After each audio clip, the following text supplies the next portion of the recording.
এখন থেকে আপনার প্রিয় সিরিয়ালগুলো ফ্রিতে দেখুন এক্সক্লুসিভলি শুধুমাত্র সান নেক্সটে। এখনই অ্যাপ ডাউনলোড করুন। ঢ্যানটা না, আমরা চলে এসেছি। দেখো কত কিছু কেনাকাটা করেছি, দাঁড়াও তোমাদের সবাইকে দেখাচ্ছি। হ্যাঁ হ্যাঁ দেখা, এগুলো সব দেখার জন্য তো আমরা বসে আছি বল। হ্যাঁ আর বলো না, চারিদিকে যা ভিড়, আর তার মধ্যে রাইকা ম্যাডামের কিছুই পছন্দ হয় না। হ্যাঁ, শোরুমের লোকটাকে রীতিমতো নাকানি চবানি খাইয়েছে আর ছাড়লো জানো। এই কতগুলো সপাচি কোথায় পাঞ্জাবি রেখেছে, তারপর গিয়ে ওনার পছন্দ হয়েছে একটা পাঞ্জাবি। ইভানের পাঞ্জাবি বলে কথা, তাও আবার বিয়ের পাঞ্জাবি। দাদু তুমি বলো তো, পারফেক্ট না হলে চলে? বটেই তো বিয়ে হচ্ছে মানুষের জীবনের সব থেকে বড় ইভেন্ট, তাতে সবকিছু পারফেক্ট হবে, এটাই তো সবাই চাইবে। রাইকা তুই বিয়েতে কি পরবি সেটা আগে দেখা। দেখাচ্ছি বাবা দেখাচ্ছি, দাঁড়াও আগে তোমাদের সবার জিনিসগুলো দেখাই। কাকাই বলছি এই বাড়ির লোকেদের প্যাকেটগুলো মনে তোমার কাছে, একটু দাও তো। এই নে দেখা সবাইকে। কি রে দাদু ভাই, তুই ওখানে ওইভাবে চুপ করে বসে আছিস কেন? তুই কি কিনলি দেখাবি না আমাদের? মানে ওই পাঞ্জাবি আর কি? কেন ইভান, তুমি হঠাৎ করে এভাবে কেন বলছো? না গো ঠাম্মি, মোটেও শুধু ওই পাঞ্জাবি আর ঘড়ি কেনা হয়নি গো। আমি যতটা আমার জন্য মন দিয়ে শপিং করেছি তার থেকেও বেশি ভালো করে মন দিয়ে শপিং করেছি ইভানের জন্য, জানো তো। যদিও কিন্তু আমি ইভানেরটা একদম লাস্টে দেখাবো, আগে তোমরা আমারটা দেখো।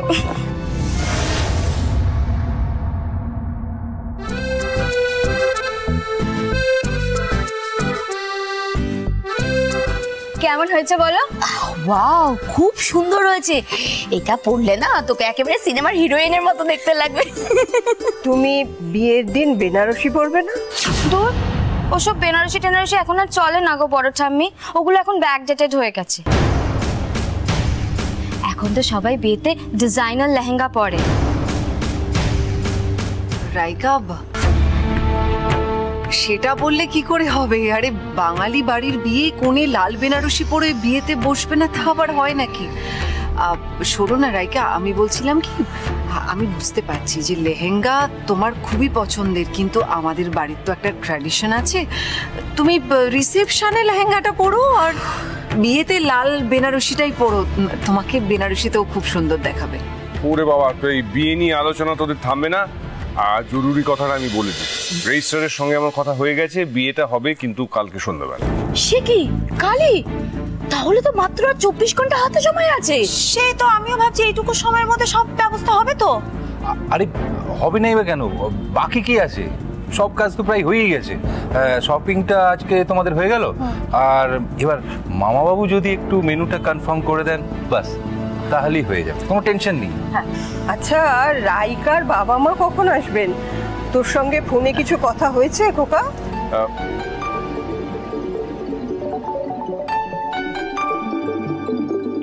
আমি ফোনটা ধরে এসে বলছি।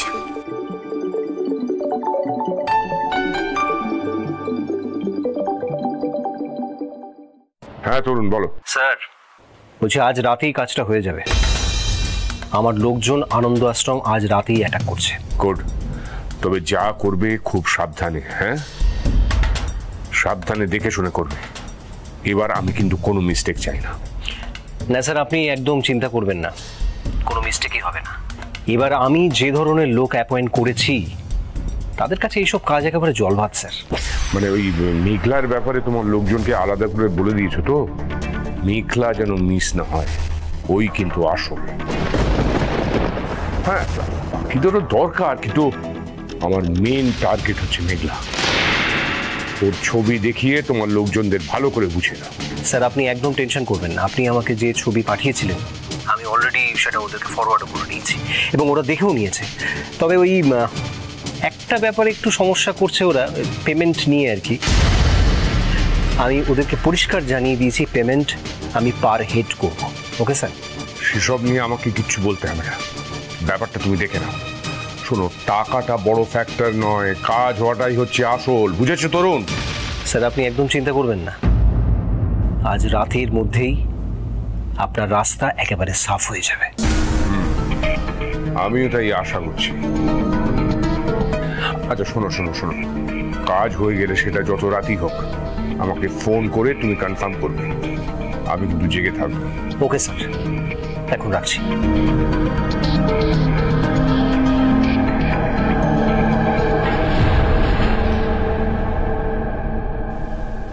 আর কয়েক ঘন্টা মেঘলা ঠাকুর, তারপরে তোমার হদিশ আর কেউ পাবে না। আর সারাটা জীবন তুমি মাথার চুল ছিঁড়তে ছিঁড়তে হুতাশ করবে যে কেন কেন তুমি অলোকের শ্যামলালের সঙ্গে লড়তে গিয়েছিলে, কেন?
তুমি কাকে সত্যি আমাকে ছেড়ে ছুটে যাবে?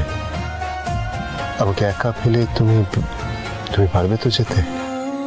চাঁদেরই ঝর্ণা যেমন ভেজায় পাহাড়, ততটা আদর আছে তোকে দেওয়া। দেখে যা ইচ্ছে কত আকাশ ছোঁয়া, কেন যে তোকে পাহারা পাহারা দিল মন, কেন রে এত সাহারা সাহারা সারাদিন, কেন যে তোকে মেঘলা মেঘলা, দেখো তুমিও দেখো সারাটা দিন, কেন যে তোকে পাহারা পাহারা দিল মন, কেন রে এত সাহারা সাহারা সারাদিন, কেন যে তোকে পাই না মনে হয় সারাটা দিন।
এই ছবির মেয়েটা তো এখানে নেই, অন্য ঘরে গিয়ে দেখবো। কে কে ওখানে?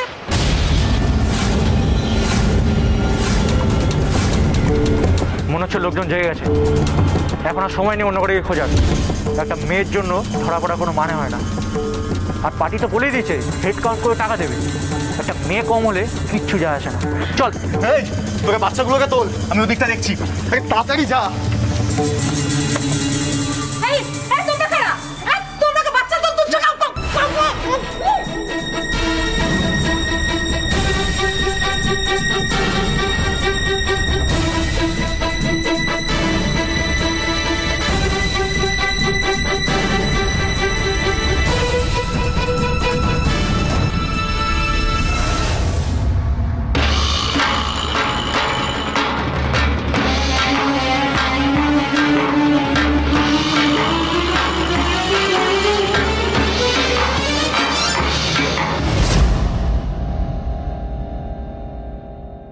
বাচ্চারা কোথায় গেল? লাইটটা জ্বালাও।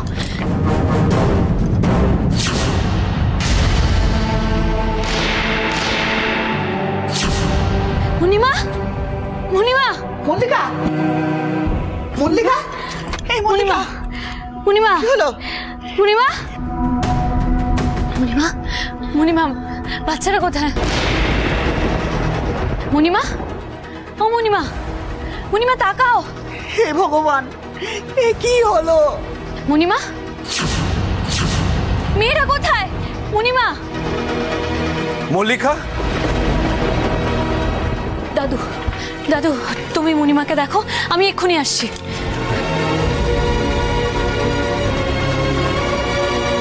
মল্লিকা, মল্লিকা, কি হলো মল্লিকা? মল্লিকা,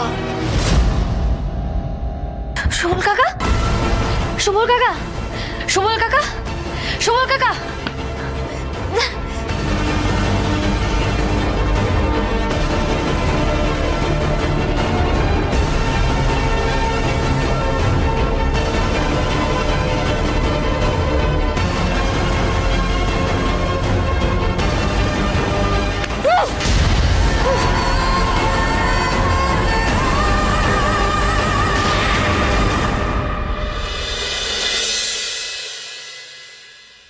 এতগুলো বছর ধরে কত অন্যায়, কত অনাচার ঘটতে দেখলাম চোখের সামনে। ঠাকুর কোনোটারই তো বিচার করলেন না। ওম গেল, বৃষ্টি গেল, ইভানকে হারালাম, তারপর চাওবা তাকে ফিরিয়ে দিলেন ঠাকুর। তাকে নিয়ে একটু থিতু হওয়ার আগেই আবার সব তছনছ করে দিলেন। যতবারই চোখ বন্ধ করছি কেন যে মেঘলার মুখটাই বারবার ভেসে উঠছে। ওকে যদি এভাবে দূরেই পাঠাবার ছিল তাহলে কাছে এনেছিলে কেন ঠাকুর?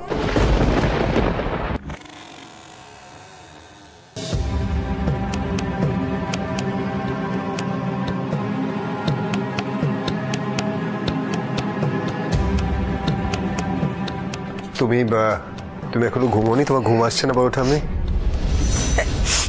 একা কি আমার চোখেই ঘুম নেই দাদু ভাই? তুমিও তো ঘুমোওনি এখনো। বলছি তোমাকে একটা কথা জিজ্ঞেস করতে পারি? হ্যাঁ বল না। আচ্ছা বড় ঠাম্মি, তোমার কি মনে হয় বলো? এই আমার সাথে যা হচ্ছে তোমার মনে হচ্ছে সেটা ঠিক হচ্ছে? আমি না ঠিক বোঝাতে পারছি না তোমাকে। আসলে আমি কাউকে ঠিক বোঝাতে পারছি না। আমার মনেও কদিন ধরে ঘুরছে দাদু ভাই, যা হচ্ছে তা কি ঠিক হচ্ছে? ঈশ্বর কি এটাই চান? বুঝতে পারছি না। কেন জানি না আমার মনের মধ্যে কেমন যেন একটা বেসুরও বাজছে। আমি তো পুরোটা মন থেকে মানতেও পারছি না। আচ্ছা দাদু ভাই, একটা কথা আমাকে সত্যি করে বলতো, তুই কি সত্যি রাইকার? প্রশ্নটা করতেও আমার বাজছে, কিন্তু কি করব বল, মনের মধ্যে এমন ঝড় চলছে যে জিজ্ঞাসা না করেও তো আমি পারছি না। বিশ্বাস করো বড় ঠাকুর, তুমি বিশ্বাস করো আমার সত্যি কিচ্ছু মনে নেই। আর আমি একটু মিথ্যে কথা বলছি না, আমার এক ফোঁটা কিচ্ছু মনে নেই।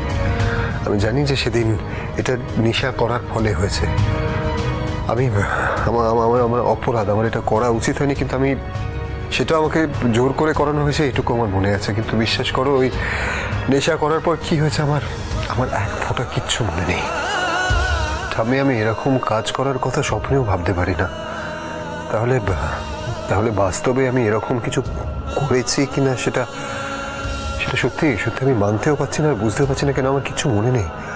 আমি কনস্ট্যান্টলি ভেবে যাচ্ছি, আমি না কোনো কিছু ভেবে কুল কিনারা খুঁজে পাচ্ছি না ঠাম্মি।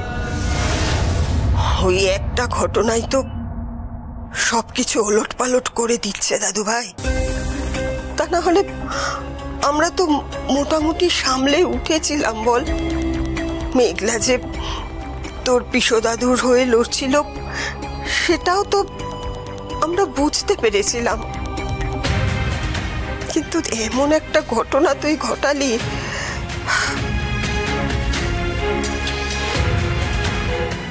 আচ্ছা দাদু ভাই, তোরা বিয়ে করিসনি ঠিকই, কিন্তু তোরা দুজন তো এতদিন একসাথে থাকলি, তা একসাথে থাকতে থাকতে তোদের মধ্যে কি কোনো ভালোবাসা গড়ে ওঠেনি? তোরা কি চাসনি সত্যি সত্যি বিয়ে করতে?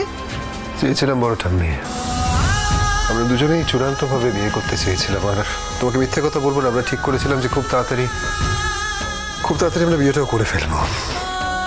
কিন্তু ঠাম্মি তার আগেই যে এরকম কিছু ঘটে যাবে আমি সত্যিই বুঝতে পারিনি। কি ব্যাপার মা, তুমি এখনো ঘুমোনি? আর এত রাতে তোমরা দুজনে মিলে কি গল্প করছো? সে তো তুইও এখনো ঘুমোসনি খোকা। কেন, তোরও কি ঘুম আসছে না? কথাটা পুরোপুরি মিথ্যে নয়। আসলে বিছানায় শুয়ে দেখি যে ঘুম আসছে না, তাই ভাবলাম যে তুমি যদি জেগে থাকো তাহলে তোমার সঙ্গে গিয়ে একটু কথা বলে আসি। ঝড় যখন আসে না তখন কিরকম মনে হয় যে সবকিছু থেমে গেছে, সামনের দিকে কিচ্ছু দেখা যায় না, পুরোটা কালো অন্ধকার, মনে হয় যে সবকিছু শেষ হয়ে গেছে। কিন্তু ঝড় যখন থেমে যায় তখন সেই অন্ধকারের মধ্যে দিয়ে আলোর দেখা মেলে। কিছুদিন ধরে আমাদের পরিবারের উপর দিয়ে একটা ঝড় বয়ে গেল, আর সেই ঝড়ের আঘাত আমাদের পরিবারের প্রত্যেকটা সদস্যকে আঘাত করেছে। এখন তো ঝড় থেমে গেছে, এখন আমাদের সামনের দিকে তাকানোর সময়, সামনের দিকে এগিয়ে যাওয়ার সময়। তাই বলছি যে ইভানের সঙ্গে রাইকার বিয়েটা হয়ে গেলেই দেখবি সবকিছু আগের মতো ঠিক হয়ে যাবে। আগের মতো কি আর সবকিছু ঠিক হওয়ার সম্ভাবনা আছে খোকা? এই কদিনের মধ্যেই তো আমাদের পরিবার কত কি দেখে ফেললো, এই কত কি সহজে মিটবে? কেন মিটবে না মা? 21 বছর আগেও তো আমাদের পরিবারের উপর দিয়ে এরকম একটা ঝড় গেছে। আমি আমার ছেলের বউ, নাতি তিনজনকে হারিয়েছিলাম। সেই ভয়ঙ্কর ঝড়টাও তো আমরা সবাই মিলে সামলেছি, তো এবারেরটা কেন সামলাতে পারবো না? হ্যাঁ, সামলে উঠতে হয়তো পেরেছিলাম, কিন্তু এই ঝড়ে আমাদের ক্ষতিও তো কিছু কম হয়নি। মানছি বা মানছি, সেই ঝড়ে আমাদের অনেক ক্ষয়ক্ষতি হয়েছিল, কিন্তু আমার মনে হয় না এবারের ঝড়ে আমাদের খুব একটা ক্ষয়ক্ষতি হবে, কারণ এবারের ঝড়টা আমরা অনেক আগে থেকেই সামলে নিয়েছি। তাই দেখো, এবারে ক্ষয়ক্ষতি খুব একটা বেশি হবে না। কে জানে খোকা, কতটা ক্ষয়ক্ষতি এবার আমাদের কপালে লেখা আছে। সেবারে আমি আমার নাতি আর নাত বউকে হারিয়েছিলাম, আমার বৌমাকে হারিয়েছিলাম। কে জানে এবার আবার কাকে হারাতে হয়। যাই ইভান, অনেক রাত হয়েছে, যাও গিয়ে শুয়ে পড়ো। হ্যাঁ যাচ্ছি নয়, যাও। আমি মাকে ঘুম পাড়িয়ে এক্ষুনি চলে যাবো এখান থেকে। যাও।